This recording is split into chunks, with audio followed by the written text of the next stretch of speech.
Amma ba'du, para jamaah kaum muslimin dan muslimat rahimani wa rahimakumullah jami'an.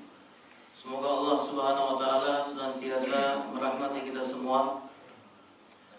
Alhamdulillah, ya, senantiasa kita memuji Allah Subhanahu wa taala, bersyukur kepadanya atas segala kenikmatan yang Allah berikan kepada kita. Nikmat iman, nikmat Islam, nikmat sehat, ya, nikmat waktu luang, sehingga kita bisa memanfaatkan waktu sehat kita dan waktu luang kita untuk melaksanakan segala perintahnya dan meninggalkan segala larangannya. Salawat dan salam kita hantarkan kepada panutan kita, teladan kita, Rasulullah sallallahu alaihi wasallam.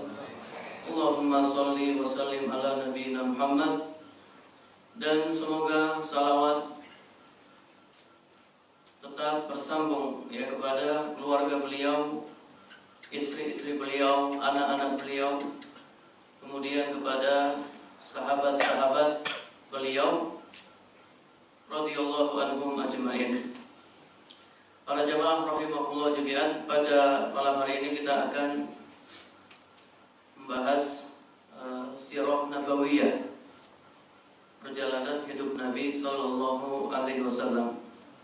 Ini ada kitab Rawdatul Anwar fi Siratin Nabi Al-Mukhtar yang ditulis oleh Fadilatul Syekh Safiyur Rahman Al-Mubarakfuri. Ya, beliau juara satu ketika menulis sirah nabawiyah, perjalanan hidup Nabi sallallahu alaihi wasallam.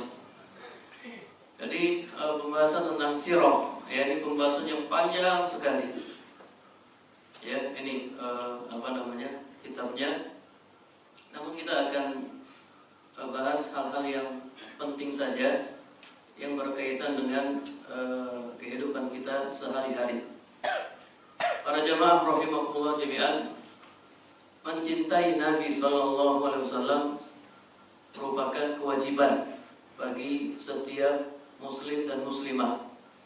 Jadi wajib bagi kita semua mencintai Nabi sallallahu alaihi wasallam. Allah Subhanahu wa taala berfirman dalam surat Al-Baqarah ayat 165. Walladzina amanu asyaddu hubban lillah. Orang-orang yang beriman sangat cinta kepada Allah. Orang-orang beriman sangat mencintai Allah. Kalau kita mencintai Allah, maka konsekuensinya kita harus mencintai apa-apa yang Allah cintai. Dan Allah Subhanahu wa taala mencintai Nabi Muhammad. Allah Subhanahu wa taala mencintai Nabi Muhammad sallallahu alaihi wasallam, maka wajib bagi kita untuk mencintai beliau. Bahkan bukan hanya sekedar cinta, namun lebih mencintai beliau melebihi segala sesuatu. Ini yang dituntut. Allah Subhanahu wa taala berfirman dalam surat Al-Ahzab ayat 6, An-Nabiyyu aula bil mu'minina min anfusihim.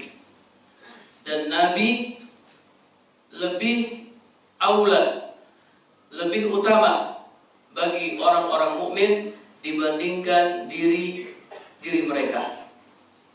Jadi kita lebih mengutamakan Nabi dibandingkan diri kita. Bahkan kalau seandainya, ya, kita disuruh mengorbankan nyawa kita untuk Nabi sallallahu alaihi wasallam, maka kita lakukan. Dan ini tanda kesempurnaan iman kita. Rasulullah sallallahu alaihi wasallam bersabda dalam hadis riwayat Bukhari, "Walladzi nafsi biyadihi la yu'minu ahadukum hatta akuna ahabba ilaihi min walidihi wa waladihi." Demi zat yang jiwaku berada di tangannya, Rasulullah bersumpah, demi Allah, demi zat yang jiwaku berada di tangannya, kalian tidak sempurna imannya sampai kalian lebih mencintai aku dibandingkan mencintai orang tuanya, dibandingkan mencintai anak-anaknya. Dalam hadis yang lain, hadis riwayat Bukhari dan Muslim, beliau alaihi salatu wassalam bersabda, la yu'minu ahadukum hatta akuna ahabba ilaihi min walidihi wa waladihi wan nasi ajma'in. Tidak sempurna keimanan kalian sampai aku lebih ia cintai daripada orang tuanya, daripada anak-anaknya, bahkan daripada seluruh manusia. Ya, dan ini dipraktikkan oleh para sahabat. Para sahabat sangat mencintai Nabi SAW. Ya, misalnya sahabat Umar Ibnu Khattab radhiyallahu taala anhu, dia pernah berkata kepada Nabi, la anta ahabbu ilayya min kulli syai' illa nafsi. Ya Rasulullah, Anda lebih aku cintai melebihi segala sesuatu kecuali diriku. Kecuali diriku. Kemudian apa kata Nabi? La, wallahi ya Umar, la, belum.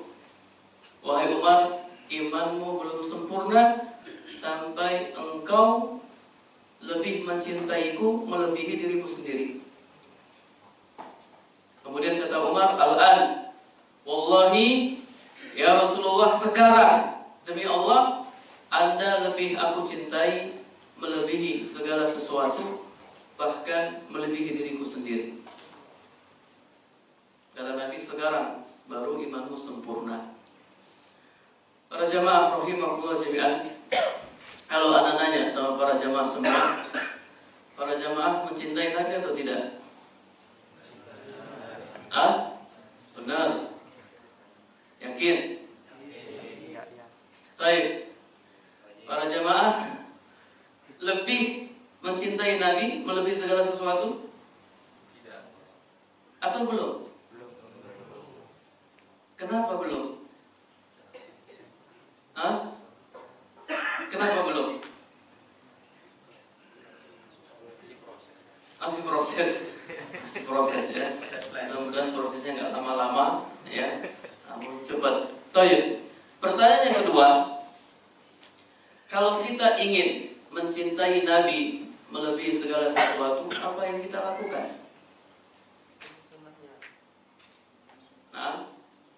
Mengikuti sunnahnya. Mengikuti sunnah Nabi itu bukti kecintaan kita kepada Nabi. Jadi kalau ditanya apa bukti kecintaan kamu kepada Nabi, maka kita jawab mengikuti sunnahnya, mengikuti ajaran-ajarannya. Itu bukti kecintaan kita kepada Nabi. Sekarang yang kami tanyakan, bagaimana cara kita bisa mencintai Nabi melebihi segala sesuatu? Apa yang kita lakukan?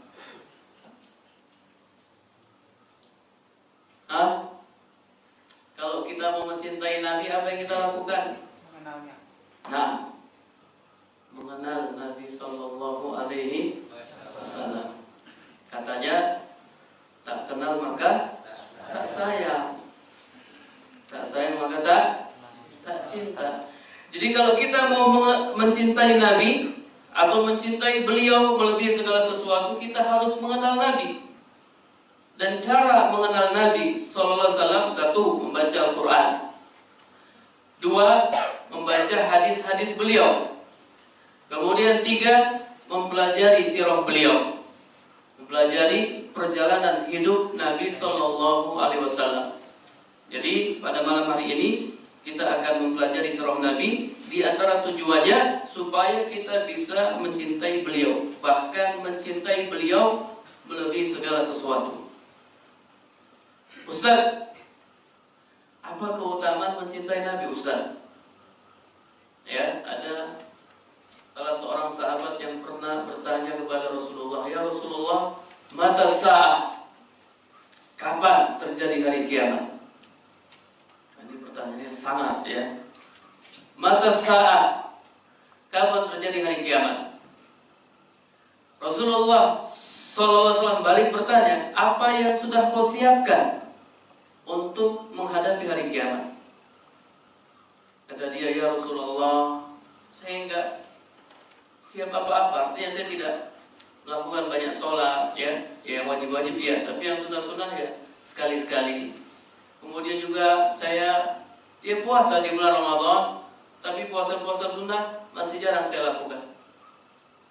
Tapi ya Rasulullah, ketahuilah sesungguhnya saya mencintai engkau ya Rasulullah. Apa kata Rasulullah? Kata beliau alaihi salatu wassalam, al-mar'u ma'a man ahab. Seseorang akan dikumpulkan bersama orang-orang yang dia cintai. Kata sahabat Anas radhiyallahu anhu, demi Allah kami sangat senang dengan sabda beliau ini. Seseorang akan dikumpulkan bersama orang-orang yang ia cintai. Maka kata Anas, saya mencintai Rasulullah, saya mencintai Abu Bakar, Umar, Utsman dan Ali, dan saya berharap saya bisa dikumpulkan bersama mereka walaupun saya tidak beramal seperti amalan mereka. Ini keutamaan mencintai Nabi SAW. Kalau kita mencintai Nabi, kita akan dikumpulkan bersama beliau. Qul amin. Ucapkan amin para jemaah.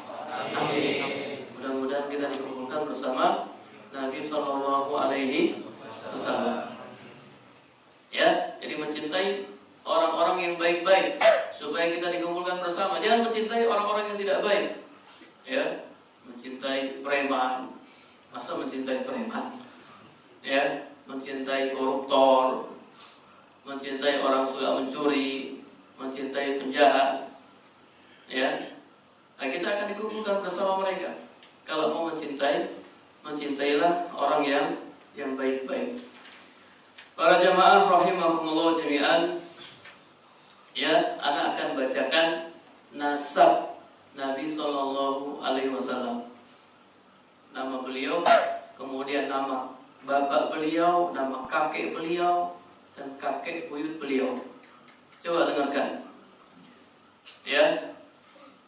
Nama dan nasab beliau adalah Muhammad bin Abdullah bin Abdul Muttalib bin Hashim bin Abdul Manaf bin Qusay bin Kilab bin Murrah bin Ka'ab bin Lu'ay bin Ghalib bin Fihr bin Malik bin Nadhr bin Kinanah bin Huzaimah bin Mudrikah bin Ilyas bin Mudar bin Nizar bin Ma'ad bin Adnan. Siapa yang sudah hafal? Siapa yang bisa ngulang? Muhammad bin Abdullah bin Abdul Muttalib bin Hashim bin Abdul Manaf bin Qusay bin Kilab bin Murrah bin Ka'ab bin Lu'ay bin Ghalib bin Fihr bin Malik bin Nadhr bin Kinanah bin Huzaimah bin Mudrikah bin Ilyas bin Mudar bin Nizar bin Ma'ad bin Adnan. Sampai di sini, sampai di Adnan ini disepakati oleh para ulama. Jadi kebenarannya disepakati oleh para ulama tarikh, para ulama sejarah. Adapun di atas Adnan siapa-siapa ini diperselisihkan oleh para ulama, namun para ulama sepakat bahwasanya Adnan ini termasuk keturunan Nabi Ismail bin Ibrahim alaihi wassalam. Ya, antum punya nasab enggak? Punya? Iya. Antum punya nasab enggak? Nah, coba antum sebutkan nasab antum. Bapak aja. Bapak sampai kakek. Paling sampai kakek buyut. Enggak tahu. Masih. Berapa kakek yang bisa antum sebutkan? Satu aja. Iya, antum sebutin coba. Sebutin nama antum. Antum siapa nama antum? Khairul Ahmad Ya, bin Basar bin Tambah Ah, dari bapak ya. Ah. Cukup-cukupan ya. Iya.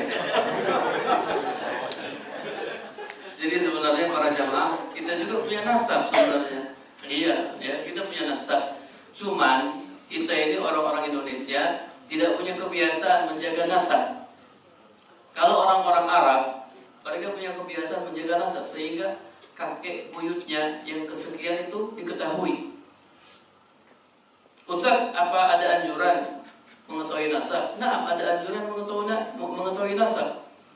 Kata Nabi SAW, "I'rifu ansabakum, tasilu arhamakum."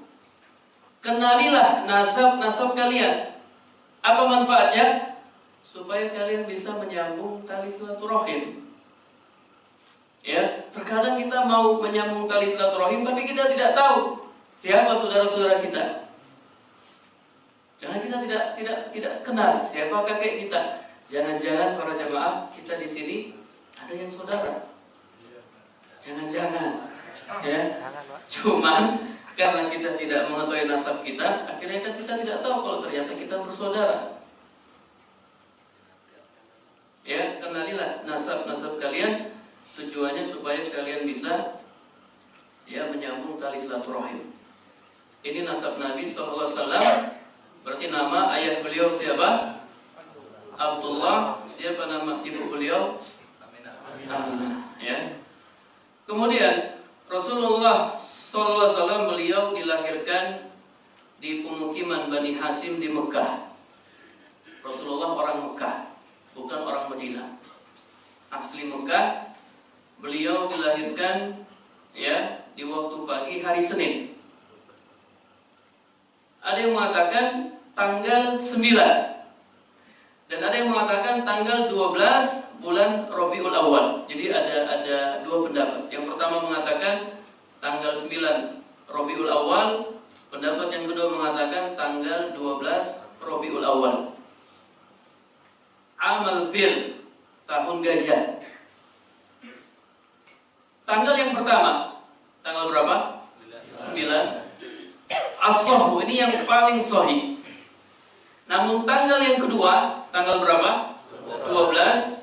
Ashar, ini yang paling populer, yang paling masyhur. Wa huwa yuwafiq al-yawm tsani wal isrin min syahri April, dan bertepatan tanggal 22 April tahun 571 Masehi. Tanggal berapa April? 22 April tahun 571 Masehi. Kalau Hijriah, apa bukan Hijriahnya? Hijriahnya tanggal berapa? Tanggal 9 atau tanggal 12 bulan Rabiul Awal tahun gajah. Antum lahir tanggal berapa? Lupa? Udah pikir semua ini. Lahir tanggal berapa antum? Siapa Pak Ustaz yang ditanya? Iya, yang mau jawab siapa? Kayak semua mau jawab. Coba antum, tanggal berapa antum lahir? Masih. Iya, Masehi. Jadi 24 Maret. Tahun? Enggak salah. Kalau salah gimana? 1984. Kalau Hijriahnya tahu nggak Hijriahnya? Belum tahu. Belum tahu. Ya. Coba dicari tahu Hijriahnya tanggal berapa? Ya. Sekarang tanggal berapa Hijriah? Sekarang tanggal berapa Hijriah kalau jemaah? Tanggal berapa Hijriah sekarang? 10 apa? Jumadil awal. Jumadil awal. Ragu-ragu atau yakin? Para jamaah rahimahullah jami'an, ini sangat disayangkan. Kebanyakan dari kita itu lupa dengan tanggal Hijriah. Padahal ibadah yang kita lakukan itu berkaitan dengan tanggal Hijriah. Tanggal berapa antum puasa Ramadan? Tanggal 1 Ramadan. Iya. Tanggal berapa antum lebaran? Tanggal 1 Syawal. Ya. Kemudian ketika antum mau bayar zakat itu pakai kalender Hijriah, bukan pakai kalender Masehi. Ya, jadi kalau hartanya sudah mencapai nisab, itu dibiarkan ya, haul dibiarkan setahun, kemudian tahun depan dikeluarkan zakatnya kalau nisabnya tidak berkurang. Jadi banyak sekali ibadah-ibadah kita yang menggunakan kalender Hijriah. Jadi kalau bisa kita hafal ya, kita tahu tanggal Hijriah. Para jamaah rahimakumullah jami'an, Nabi SAW ulida yatiman. Beliau dilahirkan dalam keadaan yatim. Jadi bapaknya sudah meninggal ketika Nabi masih dalam perut ibunya, itu ayahnya sudah meninggal. Sehingga Nabi dipelihara dan diasuh oleh kakeknya Abdul Muttalib. Kemudian setelah Abdul Muttalib, Nabi diasuh oleh pamannya Abu Thalib. Sehingga Nabi tidak mendapatkan warisan, Nabi nggak punya harta peninggalan dari orang tuanya. Nah, ketika Nabi sudah dewasa, Nabi harus bekerja, dan Nabi bekerja. Nabi SAW bekerja, ya sama seperti antum, ya sekarang juga bekerja. Apa pekerjaan Nabi? Mengembalakan kambing. Beliau mengembalakan kambing dan diupahi ya beberapa kirot setengah dari 1/10 dinar atau 1/3 dari 1/8 dinar ya. Kalau direalkan untuk zaman sekarang, itu gaji Nabi sehari 10 real. 10 real. 1 real berapa rupiah? 3.000 rupiah. 3.000 kali 10 berapa?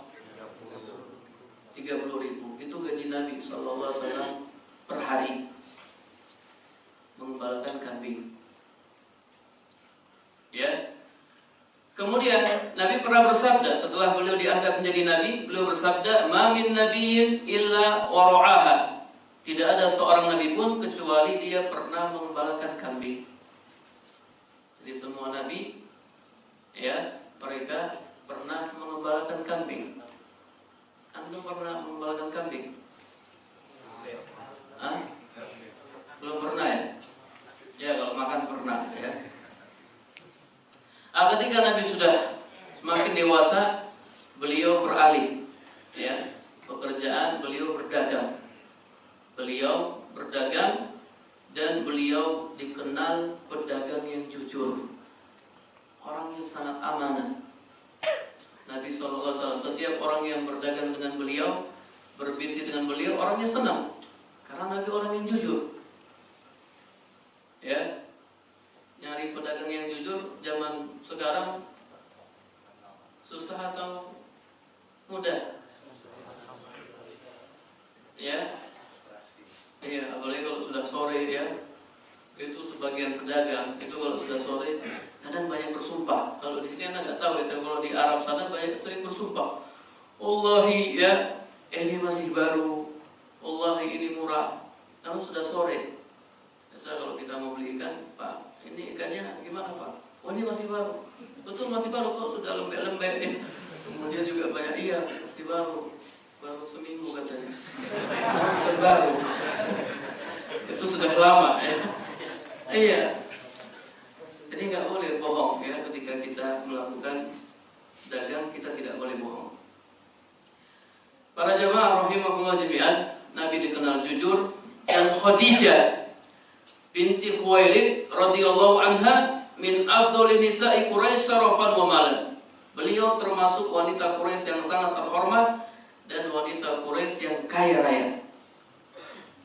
Beliau sering sekali ya memberikan hartanya kepada para pedagang untuk dibisniskan.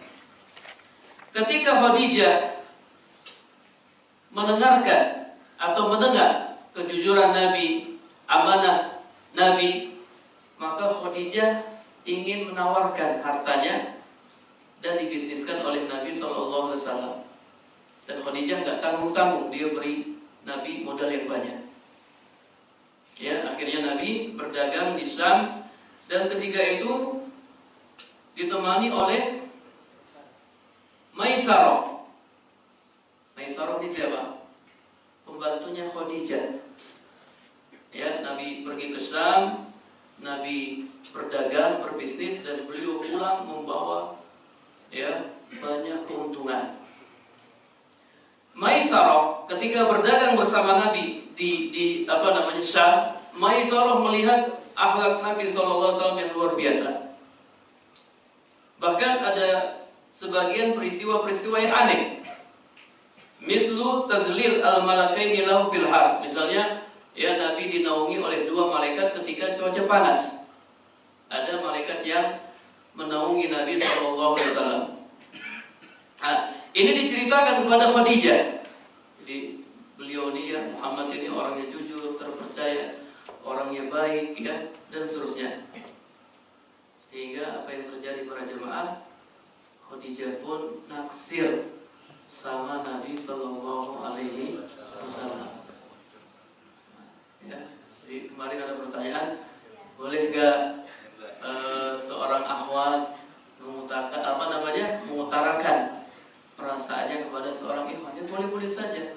Yang penting ikhwannya soleh, bukan ikhwan yang salah, ya. Soleh. Yang toleh, ya. Jadi ingat yang toleh.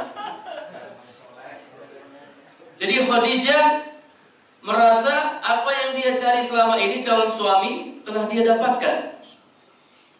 Akhirnya arsalat ilaihi ihda sadiqatiha tubdi raghbataha fi zawaji bihi. Khadijah utus salah seorang temannya untuk menyampaikan kepada Nabi bahwasanya Khadijah ingin nikah dengan Nabi sallallahu alaihi wasallam.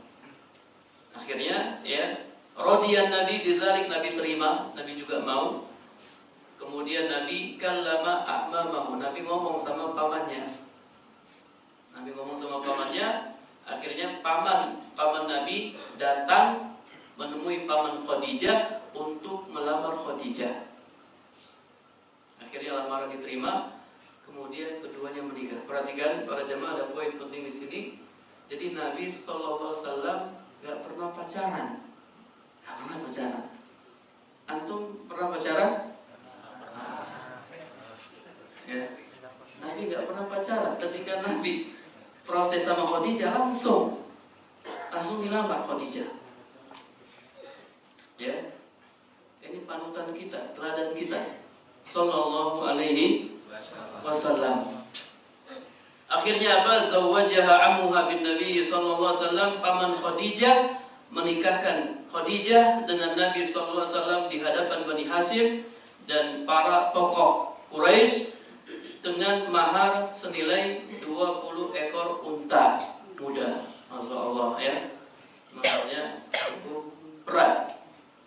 Ada yang mengatakan bukan 20 ekor, tapi 6 ekor unta.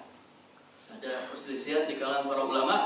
Kemudian yang menyampaikan khutbah nikah paman Nabi Abu Thalib, dia memuji, menyanjung Allah Subhanahu wa taala, menyebutkan kemuliaan nasab Nabi, ya. Kemudian menyebutkan kalimat al-aqdi, ya, kalimat akad, dan menjelaskan mahar yang diberikan Nabi kepada Khadijah. Para jemaah rahimahullah jami'an, Nabi menikah dengan Khadijah ketika beliau berumur berapa tahun? 25 sanatan. Nah, 25 tahun. Jadi Nabi menikah umur 25 tahun. Antum ada nggak yang di atas 25 yang belum nikah? Yang melakukan takwat sih?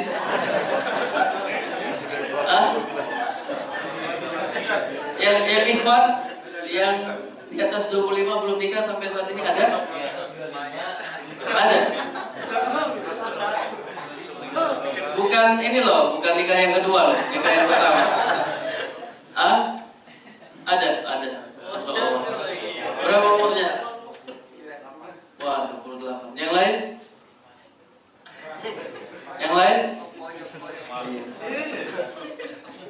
Masyaallah. Kalau mau ikut Nabi 25 tahun, ya. Kalau sudah mampu nikah. Mampu di sini, mampu membiayai, ya. Kemudian juga mampu melakukan hubungan intim, Iya, harus mampu. Kalau nggak mampu, ya. Jadi nikah itu tanggung jawab. Nikah itu tanggung jawab. Rasulullah SAW bersabda pada para pemuda, ya ma'syarus syabab, man istata'a minkum ba'ah falyatazawwaj. Wahai para pemuda, siapa yang sudah mampu menikah, maka menikahlah. Ya. Fa innahu aghaddu lil basar. Karena nikah itu bisa menundukkan pandangan. Jadi kalau antum sudah nikah, yang antum lihat hanya istri antum. Ketika antum melihat yang lain, kalah sama istri antum. Ada apa-apanya. Ya, antum hanya melihat istri antum. Wa ahsanu lil faraj, dan bisa menjaga kemaluan. Bisa menjaga kemaluan. Jaga kemaluan dari zina, ya. Menjaga kemaluan dari, ya sekarang lagi rame-ramenya LGBT, ya. Jaga kemaluan, ya, dari hal-hal yang diharapkan oleh Allah Subhanahu wa taala.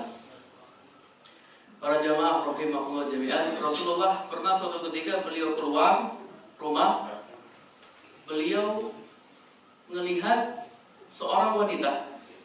Akhirnya ya sebagai manusia biasa, beliau tertarik, ya. Akhirnya beliau pulang ke rumah, beliau gauli istrinya. Ya. Ini kalau punya istri, antum keluar, ada wanita yang menggoda, antum pulang ke rumah, gauli istri. Kalau punya istri,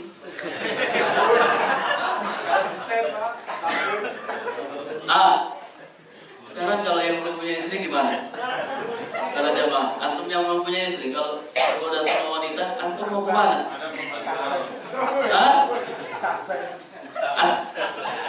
Iya, ya. Antum ke masjid, ya. Baca Al-Quran.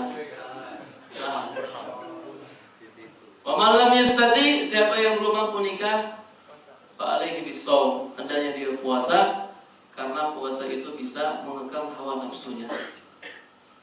Jadi nikah para jamaah, nikah. Ya, anak menganjurkan antum-antum yang belum nikah segera nikah.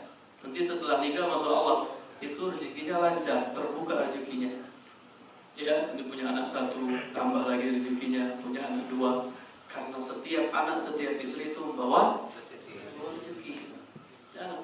Jangan takut miskin. Belum ada cerita, belum ada berita ada orang nikah langsung jatuh miskin. Ada atau tidak? Tidak ada. Keluhan istri banyak. Apa? Oh, banyak istri banyak rezeki. Masya Allah, ya. Banyak istri banyak rezeki katanya. Biasanya kan kita itu banyak anak banyak rezeki. Ini banyak istri. Ya. Tapi tidak titik loh sampai situ. Banyak istri banyak rezeki. Mesti ada koma, banyak masalah. Ya. Tanggung jawab. Iya, betul, ya. Tapi masing-masing istri juga punya masalah. Jangan titik sampai situ, ya.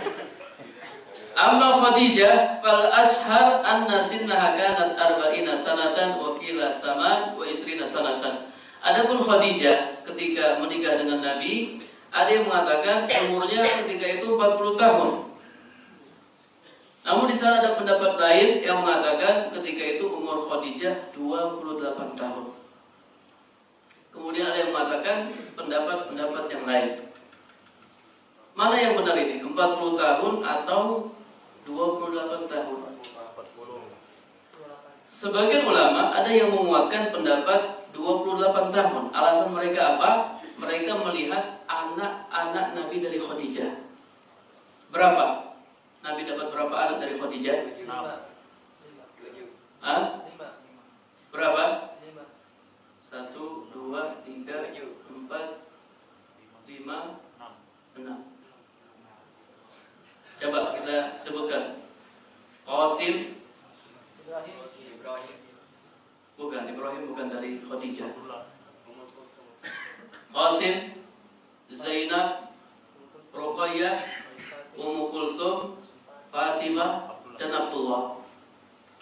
Ayo, siapa yang bisa ngulang? Qasim, Zainab, Ummu Kulsum, Ruqayyah, Fatimah, Abdullah. Berapa laki-laki, berapa perempuan? Berapa laki-laki, berapa perempuan? 2 laki-laki, 4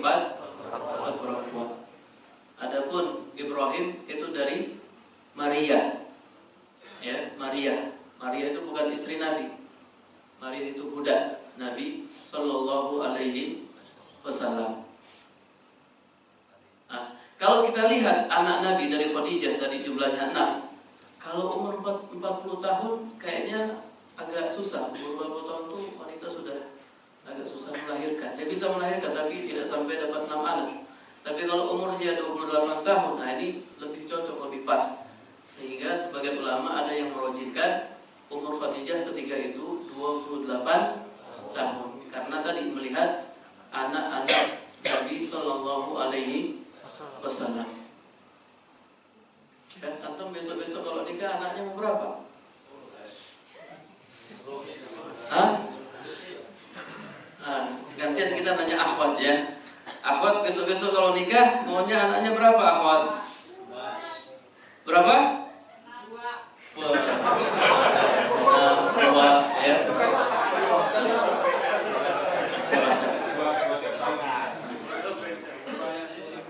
Kata Nabi SAW, tazawwaju al-wadud al-walud fa inni mukatsirun bikumul umam. Nikahilah wanita yang penyayang lagi subur. Karena sesungguhnya aku akan bangga dengan banyaknya umatku di hadapan umat-umat yang lain. Jadi kita dianjurkan mencari wanita yang subur, yang bisa melahirkan anak, bisa memberikan anak. Ustaz, gimana cara mengetahui wanita itu subur? Kalau kita lihat gaya jalannya, gaya larinya, atau gimana Ustaz? Ada enggak? Ya, cara mengetahui wanita itu subur. Kata para ulama ada. Ya, lihat ibunya. Kalau ibunya anaknya banyak, itu tanda kalau wanita itu subur. Atau lihat saudarinya yang sudah nikah. Kalau anaknya banyak, itu salah satu indikasi wanita itu subur. Itu cara yang pertama. Cara yang kedua, lihat jarinya. Gimana jarinya?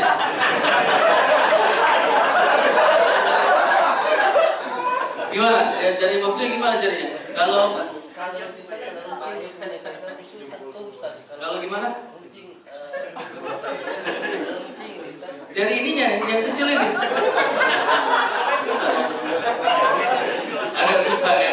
Kalau dari jauh kan susah. Anak kita lihat jarinya. Kalau jarinya jempol semua, berarti orangnya gendut. Nah, cara yang kedua kata para ulama, periksa ke dokter. Iya, diperiksakan ke dokter, ya. Karena ya dokter bisa memeriksa, bisa mengetahui wanita itu subur atau tidak subur, ya. Masya Allah sudah. Artinya, antum pun harus berdakwah. Jadi tidak hanya bekerja, antum pun harus berdakwah. Ya, tadi kita ngobrol sama Pak Takmir, ya, dulu belum ada masjid atau masih gabung, ya. Sekarang alhamdulillah sudah ada fasilitas masjid, ya, sehingga kita bisa beribadah kepada Allah dengan nyaman, ya, dengan enak. Antum di sini, di samping antum bekerja, antum juga ngajak yang lain. Mungkin teman-teman yang belum sholat, antum ngajak ke masjid sholat, ya, karena kita ini pengikut Nabi. Kalau Nabi berdakwah, kita pun berdakwah. Ud'u ila sabili rabbika bil hikmah wal mau'izatil hasanah. Ajaklah, berdakwahlah, ajaklah ke jalan Rabbmu dengan hikmah dan nasihat yang baik. Jadi sekali lagi kami ingin tegaskan, kami ingin tekankan, ya, kita di sini tidak hanya semata-mata bekerja, namun kita punya kewajiban berdakwah. Kita ajak saudara-saudara kita, ya, ke masjid, kita ajak mereka untuk membaca Al-Quran, ya, berzikir kepada Allah dan melakukan kebaikan-kebaikan. Wallahu a'lam bishawab. Ini banyak sekali pertanyaan. Jadi kita sisakan waktu untuk tanya jawab.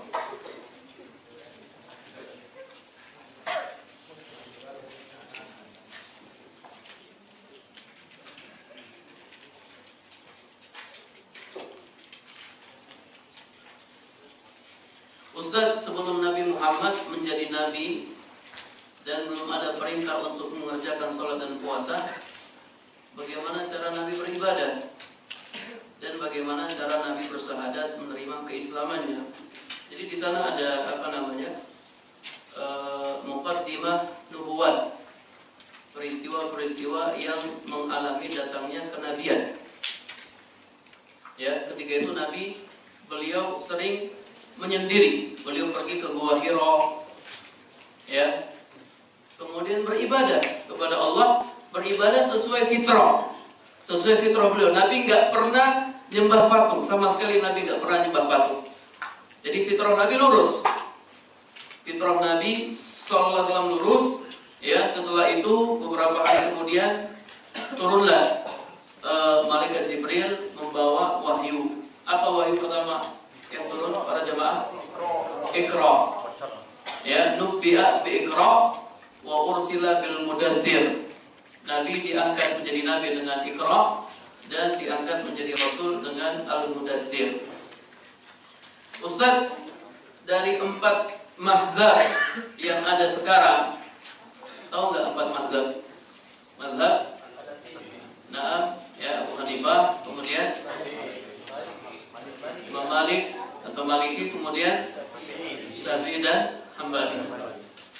Dari 4 mazhab yang ada sekarang, yang manakah yang paling sesuai dengan ajaran Islam yang pernah Nabi ajarkan atau Islam yang murni? Jadi mazhab itu masing-masing saling melengkapi satu sama lain. Jadi ada kelebihannya dan juga ada kekurangannya. Makanya ya, kita tidak boleh fanatik sama satu mazhab. Kita tidak boleh fanatik kepada satu mazhab. Ya, jadi kita ikuti, yang wajib kita ikuti dalil. Cuman untuk memahami dalil ya kita perlu penjelasan para ulama. Ya, terkadang para ulama itu dia berpendapat ada dalilnya, dia punya dalil. Cuman kadang dalilnya lemah, ya. Kadang dalilnya dalil yang maudhu, palsu. Karena tidak semua ulama ahli hadis, ada ulama ahli fikih, dia tidak paham hadis. Jadi seperti itu, semuanya berpendapat punya alasan, namun kita ikuti alasan yang paling kuat. Alasan yang paling kuat yang berdasarkan dalil.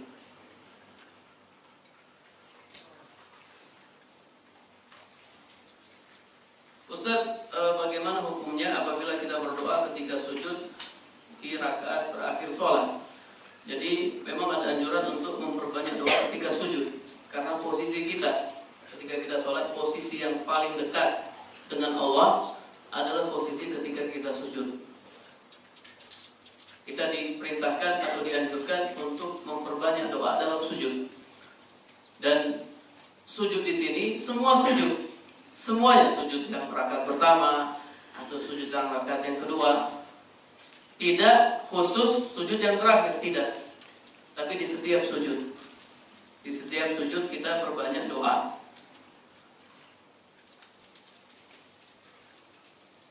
Kemudian Ustaz, mohon penjelasan tentang ta'aruf yang syar'i.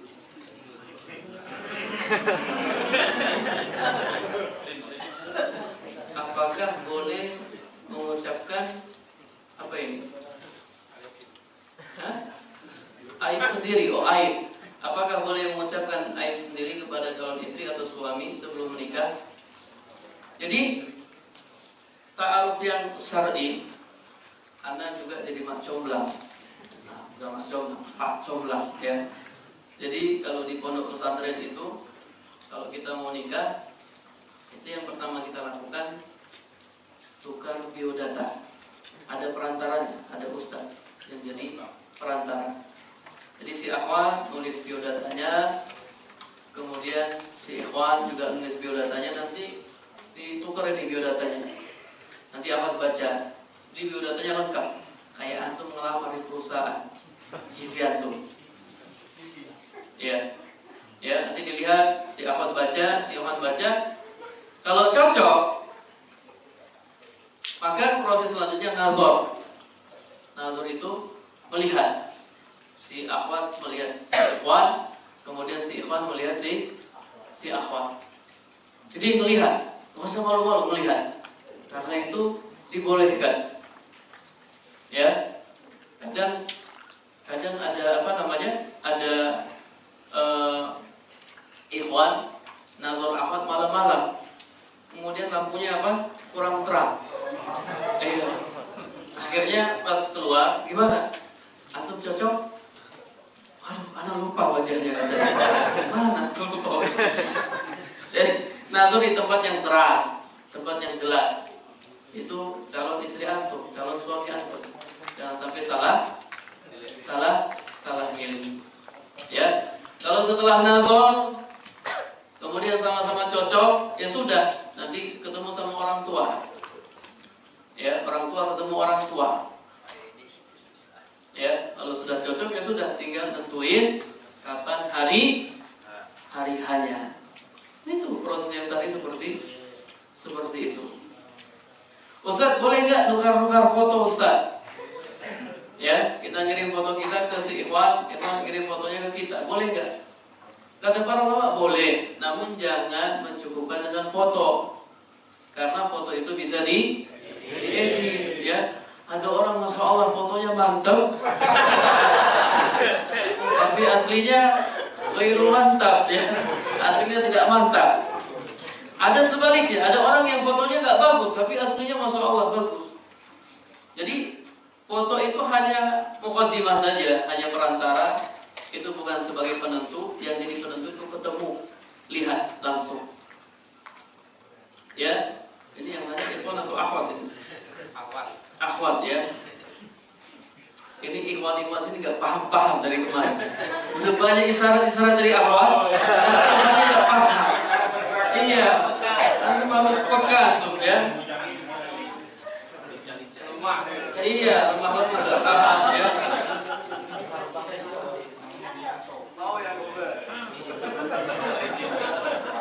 Ustaz, apakah boleh bagi seorang wanita memberikan syarat untuk tidak dipoligami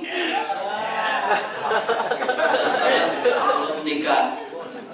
Ya, boleh. Kalau ditanya hukum ya boleh. Jadi wanita boleh mensyaratkan, kalau kamu mau nikah dengan saya, maka kamu nggak boleh poligami kecuali setelah saya meninggal. Boleh. Kalau si laki-laki mau ya silahkan. Dia harus penuhi syarat itu, dia nikah dengan wanita itu dan dia tidak poligami. Tapi kalau laki-laki nggak mau ya udah cari wanita yang lain.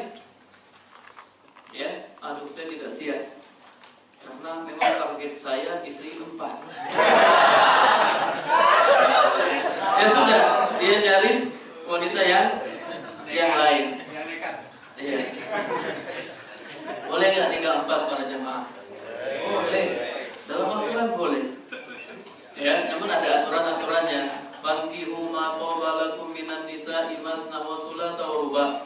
Nikahilah wanita yang kalian sukai 2, 3 atau 4. Ada dalam Al-Quran. Fa in khiftum alla ta'dilu fawahidah. Kalau kalian khawatir gak bisa berbuat adil, maka satu saja.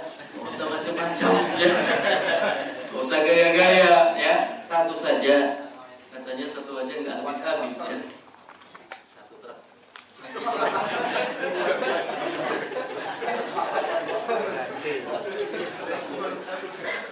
Ustaz, benarkah Imam Mahdi akan muncul di tahun-tahun gempa?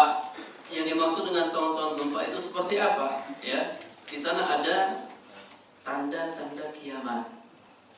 Ya, sebelum terjadi kiamat ada tanda-tandanya, ada tanda-tanda kiamat kecil, ada tanda-tanda kiamat besar. Kalau tanda-tanda kiamat kecil sekarang sudah ada. Ya. Seperti apa misalnya tanda-tanda kiamat kecil? GPT, banyak maksiat, apa namanya? Perempuan lebih banyak daripada laki-laki. Sekarang sudah 1 banding berapa? 10. 1 banding 10. Kita kalau ke rumah sakit, anak pernah ke rumah sakit, anak ngelihat itu memang yang banyak bayi-bayi perempuan daripada bayi laki-laki. Bayi perempuan. Nanti puncak-puncaknya para jamaah itu 1 banding 50. 1 laki-laki 50 perempuan. Sehingga ketika itu laki-laki diperebutkan Satu laki-laki akan dikejar oleh 50 wanita. Semua mengatakan nikahi saya, nikahi saya. Ya, ketika itu ya nggak bisa, maksimal 4. Ya, nggak bisa nikahi 50. 1:50. Ini disebutkan dalam hadis Rasulullah SAW. Tanda-tanda kiamat besar apa? Tadi seperti akan lahirnya Imam Mahdi, munculnya Imam Mahdi. Ini benar berdasarkan dalil. Cuman Imam Mahdi itu ya dari keturunan Nabi, dari jalur Hasan. Ya, jadi keturunan Nabi masih sampai sekarang masih ada. Cuma kita nggak tahu siapa mereka. Terus nanti akan lahir Imam Mahdi, namanya sama seperti nama Nabi Muhammad bin Abdullah. Dia dari kalangan Arab. Makanya kalau ada orang Indonesia mengaku Imam Mahdi ya perlu dipertanyakan. Karena Imam Mahdi itu dari Arab. Ya, kemudian juga nanti ada turunnya Nabi Isa alaihissalam, ada keluarnya Dajjal, ada Ya'juj dan Ma'juj, kemudian nanti matahari terbit dari sebelah barat dan seterusnya. Ya, tanda-tanda kiamat besar.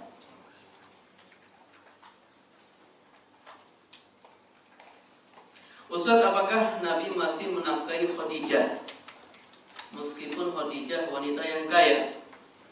Lalu termasuk zalimkah ketika ada seorang suami yang tidak menafkahi istri karena istri lebih kaya atau mempunyai pekerjaan sendiri yang mampu menghidupi dirinya sendiri? Lalu apa arti dari menafkahi itu sendiri? Dalam bentuk apa dan bagaimana? Nafkah itu ya nafkah lahir dan nafkah batin. Nafkah lahir dan nafkah batin. Nafkah lahir seperti harta, ya, memberikan pakaian apabila kau memakai pakaian, memberikan makanan apabila kau makan, ya. Menafkahi istri itu kewajiban suami. Jadi kalau ada suami tidak menafkahi istri, berarti dia tidak melaksanakan kewajibannya, berdosa. Dia telah meninggalkan kewajiban yang Allah perintahkan. Jadi menafkahi istri itu kewajiban, walaupun istri kaya. Walaupun istri kaya, kita nafkahi istri sesuai kemampuan kita.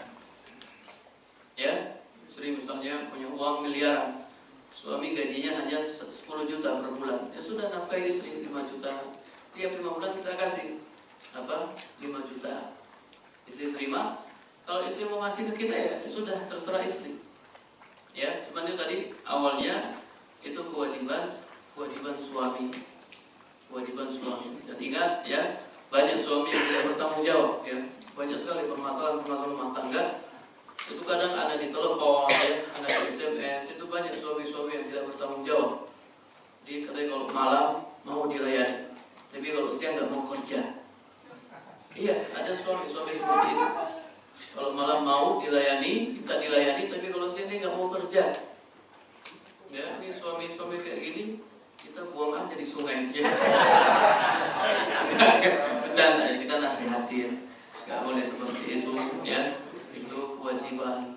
Antum nafkahi istri itu berpahala. Ini antum yang punya istri yang kerja sekarang ini, antum lihatkan. Saya kerja untuk menafkahi anak istri, ya, untuk melaksanakan kewajiban saya, antum dapat pahala. Antum dapat pahala. Ya, makanya untuk akhwat cari suami-suami yang bertanggung jawab. Nah, itu banyak yang bertanggung jawab. Itu insya Allah bertanggung jawab.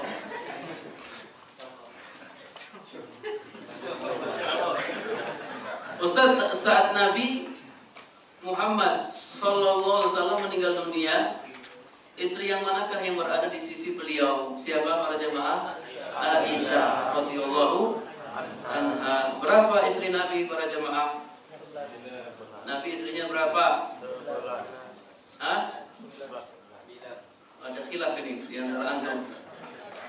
Nabi istrinya berapa?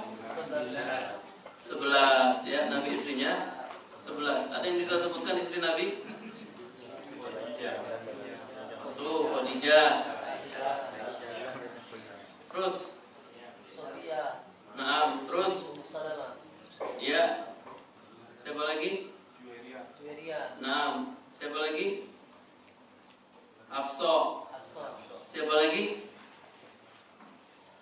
Allah Subhanahu wa taala berfirman, "Wa ummahatuhu wa azwajuhu ummahatuhum." Wa azwajuhu ummahatuhum, dan istri-istri Nabi adalah ibu-ibu kaum muslimin. Jadi istri-istri Nabi itu ibu-ibu kita. Ya. Ya kalau bisa dihafal, masa nama ibu sendiri enggak dihafal. Ana sebutkan, Anda juga belum hafal. Khadijah binti Khuwailid. Yang kedua, Saudah binti Zam'ah. Yang ketiga, Aisyah binti Abu Bakar As-Siddiq. Yang keempat, Hafsah binti Umar. Kemudian yang kelima, Zainab binti Khuzaimah. Yang keenam, Ummu Salamah, Hindun binti Abi Umayyah. Yang ketujuh, Zainab binti Jahsi. Jadi ada 2 Zainab. Ya. Kemudian yang kedelapan, Juwairiyah bintil Harith. Yang kesembilan, Ummu Habibah Romlah binti Abi Sufyan. Yang ke-10, Sofiyah binti Huyai. Kemudian yang ke-11, ya, Maimunah bintil Haris. Ini istri-istri Nabi, dan mereka adalah ibu-ibu kita. Ibu-ibu kita. Ya, ketika Nabi meninggal, Nabi berada di pangkuan Aisyah radhiyallahu anha. Ustaz, apakah benar jodoh sudah ditetapkan oleh Allah? Namun ada yang mengatakan jodoh harus diusahakan. Jika memang kita harus mengusahakan, apakah doa ya saja sudah dikatakan usaha yang cukup? Ini isyarat lagi nih. Kayaknya hampir setiap pertanyaan ada isyarat-isyarat, ya. Ada sinyal-sinyal. Cuman yang tangkap sinyalnya yang lemah, ya. Sama. Jadi jodoh sudah ditetapkan. Segala sesuatu sudah ditetapkan. Ya, dan ini masuk dalam iman kepada takdir. Ketika Nabi ditanya tentang iman, beliau bersabda, "Antu'mina billah wa malaikatihi wa kutubihi wa rusulihi wal yawmil akhir wa tu'mina bil qadar khairihi wa syarrihi." Iman itu kau beriman kepada Allah, kepada malaikat-malaikatnya, kitab-kitabnya, rasul-rasulnya, hari akhir, dan kau beriman kepada takdir yang baik dan takdir yang buruk. Jadi segala sesuatu sudah ditakdirkan Allah, termasuk di dalamnya jodoh. Cuma karena kita nggak tahu siapa jodoh kita, kita diperintahkan untuk mencari jodoh. Jadi harus berusaha, ya, berusaha nyari jodoh yang terbaik, nyari jodoh yang terbaik. Dan doa termasuk usaha. Doa termasuk usaha. Namun di samping doa, ya kita juga nanya-nanya, ya, nanya-nanya teman. Kemudian untuk akhwat jangan terlalu pilihnya jangan terlalu tinggi. Iya. Kadang terlalu tinggi jadi lama. Lu ada akhwat. Iya, akhwatnya pinter bagus, cuman pilihannya terlalu tinggi. Jadi dia gini. Ana dari suami yang lulusan luar negeri. Kalau dalam negeri anak nggak mau. Akhirnya nunggu-nunggu, ya, nggak dapat. Ya.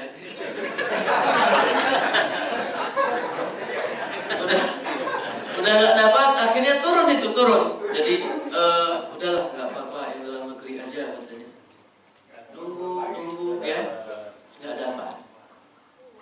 Terus udahlah, nggak apa-apa lah, walaupun lulusan SMA nggak apa-apa. Tadi kan sarjana maunya. Nunggu, nggak dapat. Ya, akhirnya sudah masuk kepala 3, ya, ini sudah rawan di kepala 3 ini, atau kepala 4, ya. Akhirnya terakhir para jamaah, yang penting laki-laki. Iya, yang penting laki-laki. Karena tadi terlalu tinggi pilihannya. Ya, orang juga mikir, ya, memaju mikir. Jadi jangan pilih-pilih lah. Ada dosen di Jogja, perempuan, udah profesor, doktor, siapa yang berani ngelamar dia? Udah tinggi sekali dia, pendidikannya. Akhirnya belum nikah, sampai umurnya 40 tahun, ya belum nikah.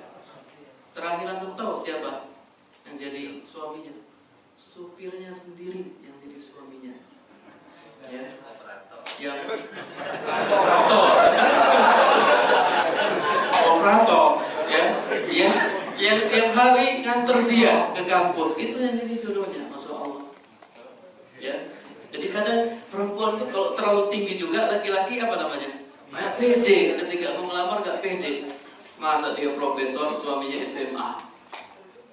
Ya, udah, pokoknya jangan milih-milih, tapi pilihan utama itu harus soleh, ya. Masya Allah, ini isyarat-isyarat lagi ya. Ustadz, bagaimana meyakinkan orang tua bahwa pernikahan yang baik mengikuti syariat Islam? Ya, tidak perlu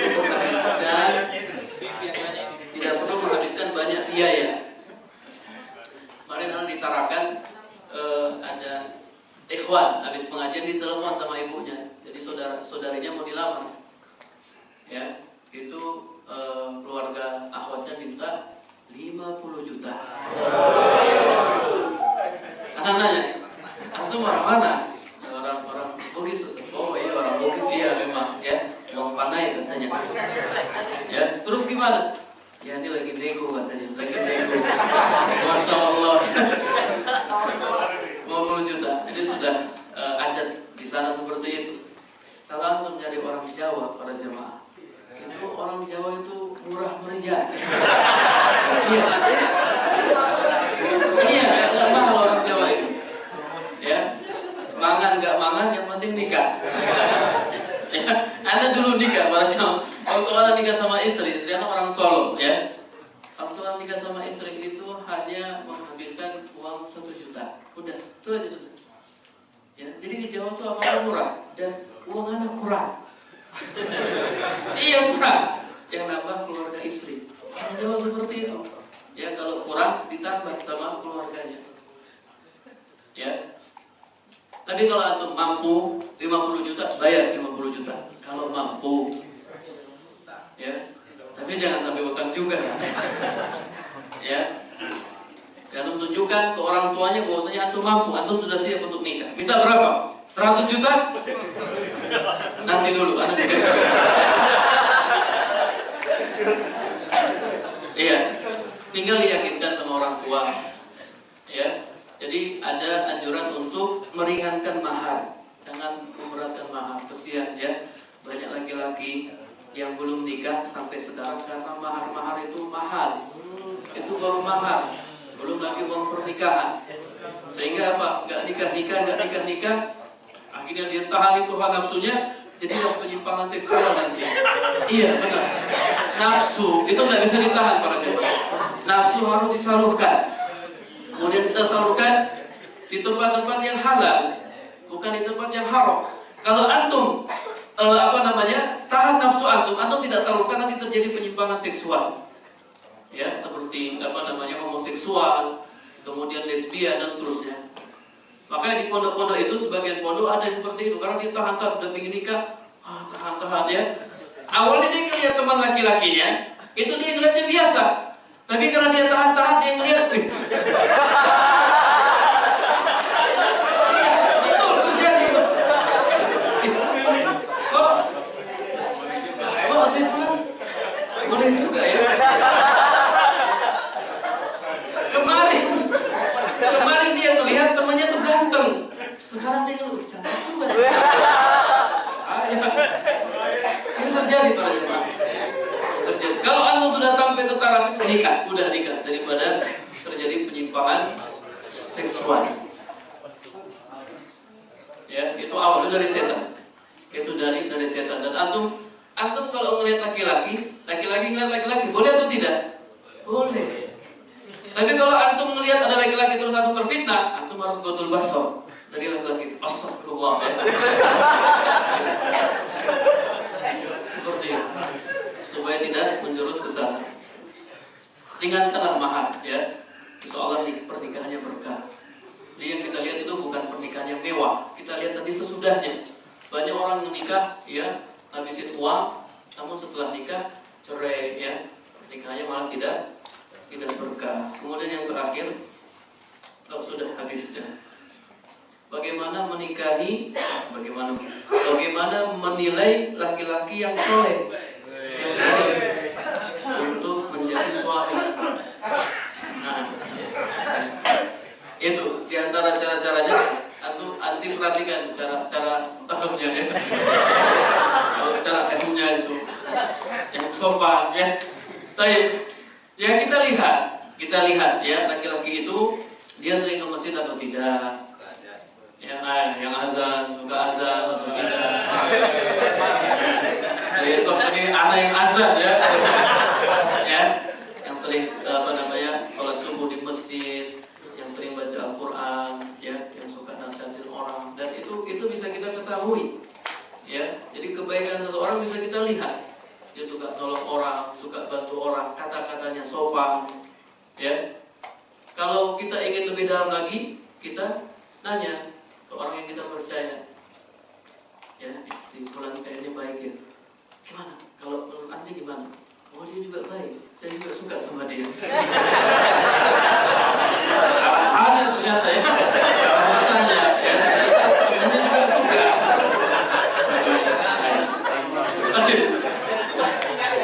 Udah lewat jam 9.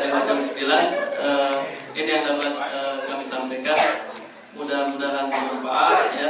Ini pertemuan kita malam ini, pertemuan yang terakhir ya. Artinya besok kita sudah tidak ada taklim lagi. Jadi kalau ada kata-kata kami yang menyinggung ya para jemaah, kami mohon maaf ya sebesar-besarnya. Kita akhiri dengan doa kafaratul majelis. Subhanakallahumma wa bihamdika asyhadu an la ilaha illa anta astaghfiruka wa atubu ilaik. Assalamualaikum warahmatullahi wabarakatuh.